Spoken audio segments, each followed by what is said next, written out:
America ও Israel ইরানে হামলা করেছে, ইরানও পাল্টা আমেরিকার বিভিন্ন ঘাঁটিতে হামলা করছে। এই পরিস্থিতি কোন দিকে যেতে পারে? এখানে ইরান বিজয়ী হওয়ার সম্ভাবনা আপনি দেখেন কিনা? এখানে শয়তান বিজয়ী হবে। কে বিজয়ী হবে? শয়তান বিজয়ী হবে, ইবলিস বিজয়ী হবে, দাজ্জাল বিজয়ী হবে। আল্লাহকে বিজয়ী করতে হলে তাওহীদ লাগবে। আল্লাহকে বিজয়ী করতে হলে অন্য অস্ত্র। ইবলিসকে হারাইতে হলে লাগবে তাওহীদ, এবং বাহিনী লাগবে মোমেনদের বাহিনী। কিসের বাহিনী? মোমেনদের বাহিনী। মোমেনদের যিনি নেতা হবেন তিনি হবেন মনসুরুন, আল্লাহর সাহায্য প্রাপ্ত, ডিরেক্ট আল্লাহর নসর প্রাপ্ত। আল্লাহর ফেরেশতা থাকবে ওনার সাথে। মোমেন, কারণ আল্লাহ সাহায্য করবেন।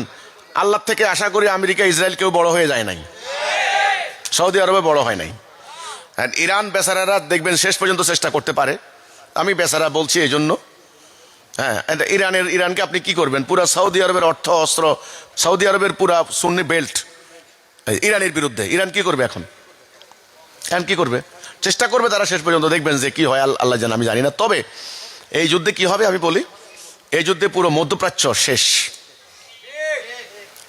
এদের এই আরবদের দীর্ঘদিন ধরে অকল্পনীয়, অচিন্তনীয়, জঘন্য, পৈশাচিক এই বিলাসিতার অবসান ঘটবে।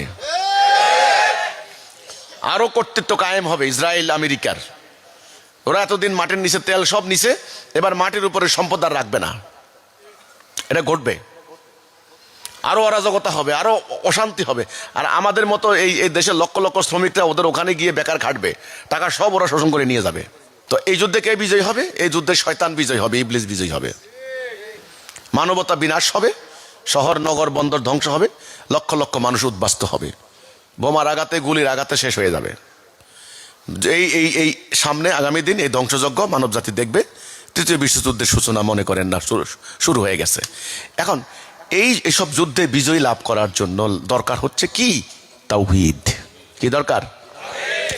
তাওহীদ। এই জন্য আল্লাহর ডিরেক্ট হস্তক্ষেপ।